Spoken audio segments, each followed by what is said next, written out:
I mean, how tired of you when you hear reasons from fighters why they shouldn't be fighting other top guys? That shit pisses me off. I'd rather see a 20-year-old kid telling me he wants to fight King Kong because I know what that kid's made of. You know what I mean?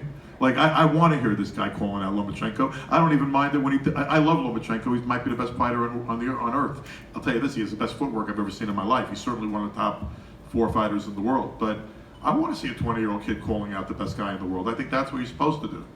You know, I got a kid, George Kambosos. Is he ready for Lomachenko? No. He's out there calling him out. I like to see that. Tells me who the kid is. You know, and Devin Haney's good, and he knows he's good. But like when you look at the lightweight division, who do you rate as better than Devin Haney? Lomachenko, you know, like he's pound for pound star. Tell me another fighter. I mean, I rate Luke Campbell as one of the best lightweights in the world. He had a good fight with Lomachenko, but you know he lost convincingly. You know, this kid's gonna get better and better. But who do you rate at lightweight better than Devin Haney? I'm sorry, Tiff. What are your thoughts on Tank moving up? Yeah, I mean, if Tank's, I think, but look, Devin's sparred with Tank many times, and people know what happened there, and I'm sure he'll feed that in. That's a great fight.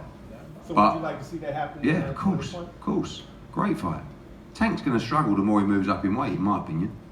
I mean, I think he's a phenomenal fighter, but I also think he's a featherweight that moved to super featherweight, and now he moves to lightweight, where he at all those divisions, he never really accomplished what he should have accomplished, which is probably being unified in every single division and maybe even being undisputed.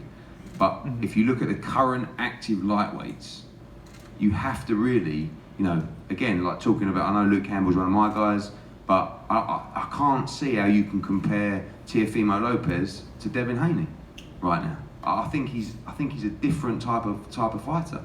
I mean, Lou's got Richard Comey, who he rates very high. Again, like, I just think there's so much more to come from Devin. He didn't get out of first gear tonight, let alone get to second gear. You know, and there's more levels to go beyond Zaire Abdullaev, but he's 20. I mean, we've got guys starting out at 20, 21, 22. Guys are at 1-0, 2-0, 3-0. And this guy's 23-0 at 20 years old. And you know what? When I found out about Devin Haney, that his dad looks after him, I was just thinking, oh no. You know, Lou will tell you, dealing with fathers who represent their kids is a recipe for disaster. For Bill, it's exactly the opposite. Like, what he did with Devin, taking him to Mexico at 16 on his pro debut. I think he had his first 7 or 8 fights in Mexico in small, like, excuse the French, like poxy arenas, you know, like just, and that's where he learned his trade. And his work ethic is something I've never seen in the sport, never seen. For someone who lives in Vegas, got money, got everything. And that's the difference between him and some of the fighters we've just mentioned. You also hear the term in boxing, man strength. You know, where a guy gets his man strength. You know, a 19 to 20-year-old kid doesn't have the same physicality in terms of like physical strength as he does when he's 22, 23, 24. I mean, some of the best guys, they may want to take him up on his offer and take those fights right now because Devin Haney's going to be way more of a problem in 2 years than he is right now. I mean, he's already like a physical anomaly. He's a freak. I mean, he's a tremendous athlete. But when this kid gets physically stronger, he's going to be a real problem. How soon do you think he's going to be moving up to, like, you know, super lightweight and welterweight? Because I kind of see that. That was a conversation before this fight. But I have to say, they always tell you, fighters always tell you they made the weight okay.